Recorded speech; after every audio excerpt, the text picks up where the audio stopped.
I always laughed when I knew why they did it, but I always laughed when baseball talked about its steroid era, as if it was this defined period in time that was over once BALCO hit, right? That is such horseshit. The idea that now that they have testing, they've solved this problem is ludicrous.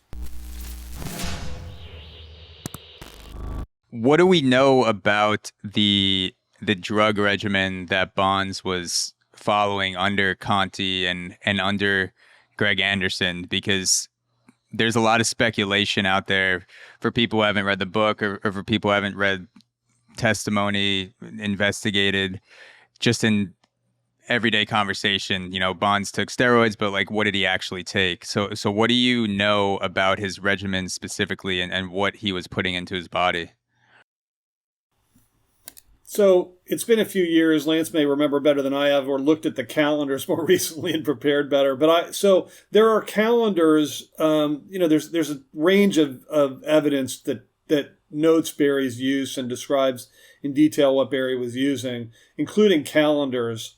And the drug calendars include him using human growth hormone, the cream, which was this sort of drug you rubbed on your body, which was a mix of testosterone and this stuff called epitestosterone, designed specifically to avoid detection. This drug, the Clear, that Lance talked about earlier, which was a sort of specifically designed substance, or an old steroid from years ago that was more for cattle, I think. Insulin.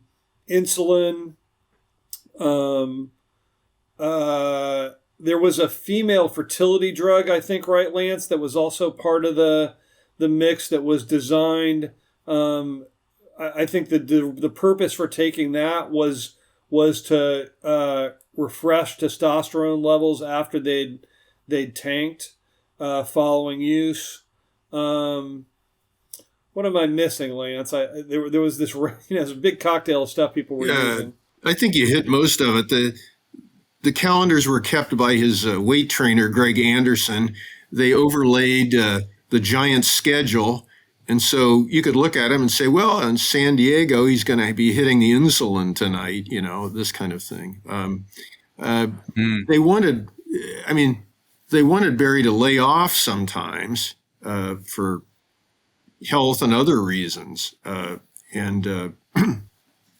Sometimes Barry thought they were being too conservative and would juice himself if he had if he wanted to play particularly well or didn't think he was playing well enough right now. Was there a holy shit moment for you guys where you kind of both looked at each other during the investigation and you realized that this wasn't just a few athletes. This wasn't just athletes from one or two countries. Like, this is a worldwide ring. Was there a holy shit, like, this is bigger than we thought moment? Mine was slightly different. We were covering this big story, but of course it focused on the biggest sports star in our region and on the local baseball team. So our focus was Bonds. And I remember Mark had heard early on that Barry was using steroids, and he had enough unnamed sources that under ordinary circumstances you just print it. But the paper was like, nobody's going to believe a story based on unnamed sources that Bonds is using steroids, so we couldn't go that route. I remember a source had this tape recording I referenced that was recorded in the Giants clubhouse, and it was Greg Anderson, Bonds' weight trainer, describing in detail Barry's drug use. And I remember when a source played that for me the first time. And that was my moment that A, it was true, and B, I think we're going to get this in the paper someday, because it was absolutely conclusive evidence to me. And that was when I was like, holy moly, we're going to get there. There were other moments too, Mark. Mark, you may have scored some documents that were pretty telling. I mean, I think I had a couple of holy shit moments. The first holy shit moment about like recognizing that this could be huge was not that long after the raid. We got a tip at the paper from somebody who clearly was inside, or at least knew somebody who was inside the investigation, and laid out the number of athletes who were involved and that they were all getting performance-enhancing drugs from Conte and BALCO, and Bonds was at the center of that. And so just sort of seeing that tip and seeing it all come together in that way, and knowing that we might have access to somebody who had some real insights and knowledge about how huge this thing was, that was a fairly, like, holy shit moment for sure. Although, as Lance said, the paper was dubious about whether we could get that, I think. I think we might have been dubious too initially. And then, I think when we had instances where we got, we got access to grand jury testimony or investigative documents. I mean, it's interesting. The first story we had that flat out talked about Bonds receiving these drugs in a documented way was based on an investigative document in an interview with Conte, and in which he said, in talking to investigators, that Bonds had been one of the athletes he'd given the drugs. And I remember Lance and me both sort of working up that story and thinking, okay, this is it. We finally have the sort of like, so-called smoking gun, or anybody who has doubts now can't have doubt anymore. Yeah.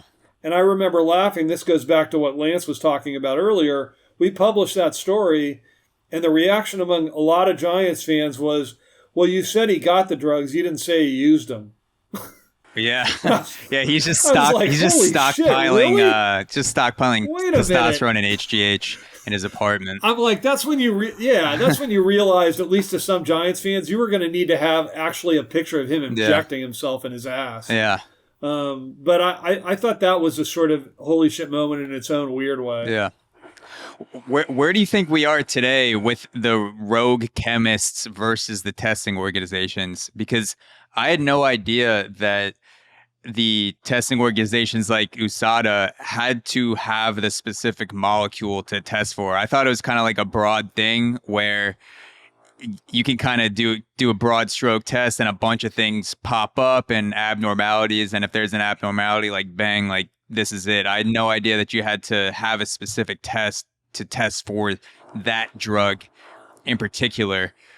Do you think that the chemists are ahead of the testing organizations for the most part today? Do you think the testing organizations are just like blanket covering all the options somewhere in the middle? Where do you think we are on that with pro sports? I mean, I will fully admit, we haven't covered this story in years, and so I haven't been covering steroids and performance-enhancing drugs in the way that we used to.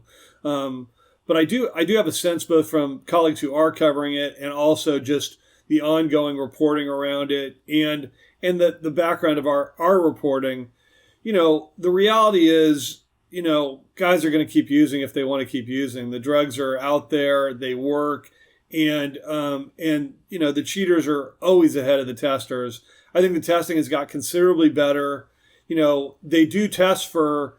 It's true that to be able to detect that specific drug, they needed to be able to find out about it to be able to do it. Yeah. But in most cases, there's a panel of drugs that they're testing for, and the range of those and the impact of those can be found. At the same time, there's still, no great testing for human growth hormone. There's still without blood testing, and or at least that effective. And then a lot of athletes have learned ways to microdose that are effective.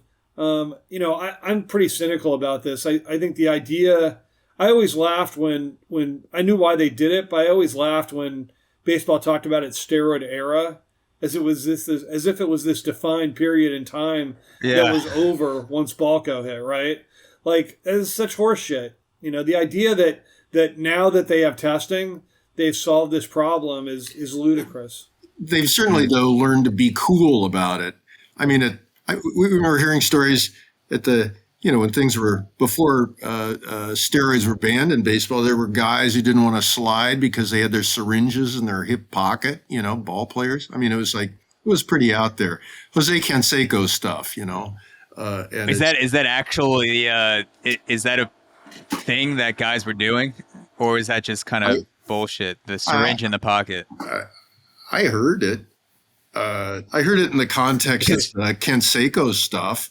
But, how far is that from Mac and Jose going in the men's room of the Oakland Coliseum before the game and injecting each other? It was just out there stuff. It's no longer out there like that for sure. Right, Mark? Yeah.